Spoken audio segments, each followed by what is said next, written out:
کنز الایمان قرآن academy میں خوش آمدید۔ ہمارا تلفظ درست کرنے کا سلسلہ جاری ہے۔ اگر آپ ہمارے نئے ویور ہیں تو آپ سے گزارش کروں گا کہ ہمارے چینل کو سبسکرائب کر دیجئے، بیل آئیکن کو دبا دیجئے تاکہ ہماری آنے والی ویڈیو آپ تک بر وقت پہنچے، اور ہو سکے تو زندہ دلی کا ثبوت دیتے ہوئے لائک بھی کر دیں، کوئی کمنٹ بھی اچھا سا کر دیں، اور اس کو شیئر بھی کر دیں تاکہ آپ کو بھی علم پھیلانے کا ثواب نصیب ہو۔ آج انشاءاللہ الکریم ہم نے سجدے کے شرعی احکام اور سجدے کے اندر جو تسبیح پڑھی جاتی ہے اس کی ہم نے مشق کرنی ہے اور اس کے مسائل ہم نے سیکھنے ہیں۔ تو آئیے اس کے مسائل سیکھتے ہیں۔ نماز کی ہر رکعت میں 2 سجدے کرنا فرض ہے۔ سجدے کے اندر جو تسبیح پڑھی جاتی ہے 3 بار تسبیح پڑھنا سنت ہے، 5 بار، 7 بار، 9 بار، 11 بار پڑھنا مستحب ہے۔ سجدے میں 7 ہڈیوں کا لگنا یہ ضروری ہوتا ہے۔ مصطفیٰ کریم علیہ السلام کی حدیث پاک کا خلاصہ ہے، فرمایا کہ مجھے حکم دیا گیا کہ میں 7 ہڈیوں پر سجدہ کروں اور نماز میں کپڑے نہ سمیٹوں۔ 2 پاؤں، 2 ہاتھ، 2 گھٹنے، 6 اور یہ پیشانی ناک سے متصل یہ پیشانی، ان کا زمین پر لگنا سجدے میں یہ ضروری ہے۔ سجدے کے اندر تسبیح پڑھتے ہیں سبحان ربی الاعلی، سبحان ربی الاعلی۔ اس کو جلدی میں جب پڑھا جاتا ہے تو پھر اس کا معنی کچھ سے کچھ بن جاتا ہے، بلکہ بسا اوقات تو یہ ایک محمل سا کلمہ بن جاتا ہے، جیسے کہ سبحان ربی یا لالا، سبحان ربی یا لالا، یا لالا، یا لالا، مطلب یا لالا ہی ہوتا ہے، اس تسبیح سے اس کا کوئی تعلق نہیں ہے۔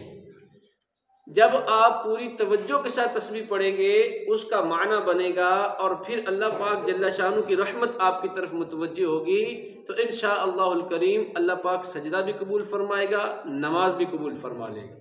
تو اس کی ہم مشق کرتے ہیں، آپ بھی ہمارے ساتھ شامل ہو جائیے۔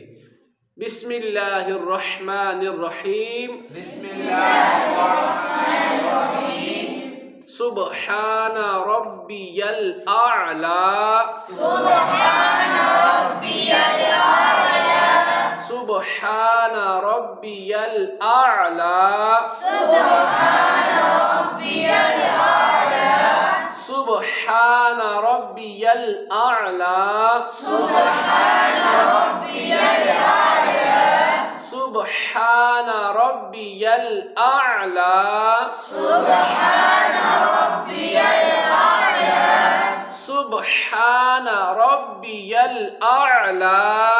سبحان ربی الاعلی۔ اچھا، یل یہ لام میں قلقلہ بھی نہیں کرنا، یل، سبحان ربی الاعلی، سبحان ربی الاعلی، سبحان ربی الاعلی۔ سبحان ربی الاعلی۔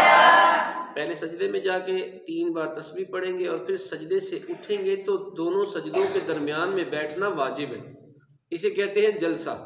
دونوں سجدوں کے درمیان میں بیٹھنا واجب ہے، اور اگر کوئی نہ بیٹھا یعنی ایک سجدہ کیا اور بیٹھے بغیر تھوڑا سا سر اٹھایا اور دوسرا سجدہ کر دیا تو اب اس کا واجب ترک ہو گیا، اور واجب جان بوجھ کر ترک کریں تو نماز فاسد ہو جاتی، نماز ٹوٹ جاتی ہے، اس نماز کا کوئی فائدہ نہیں ہے۔ لہذا اس کا بہتر حل یہ ہے کہ ایک سجدہ کریں اور پھر بیٹھیں اور ایک تسبیح پڑھ لیں، اللہم رب اغفر لی، اللہم رب اغفر لی۔ یہ مستحب عمل ہے، اس سے آپ کا واجب جو ہے وہ محفوظ ہو جائے گا۔ ایک سجدہ کیا اور پھر سیدھے ہو کے بیٹھ کے کیا پڑھنا ہے، رب اغفر لی، پڑھیے، رب اغفر لی، رب اغفر لی، رب اغفر لی۔ اچھا، ربنا اغفر لی بھی پڑھا جا سکتا ہے، ربنا اغفر لی، ربنا اغفر لی، ربنا اغفر لی۔ ربنا اغفر لی۔ اور اس کے بعد یہ ایک بار پڑھیں اور اس کے بعد پھر دوسرا سجدہ کریں، اور دوسرے سجدے میں بھی 3 بار تسبیح پڑھنی ہے، سبحان ربی الاعلی، سبحان ربی الاعلی۔ اللہ پاک جل شانہ قبول فرمائے، اللہ ہماری نمازوں کو قبول فرمائے، آمین بجاہ النبی الامین صلی اللہ علیہ وآلہ وسلم۔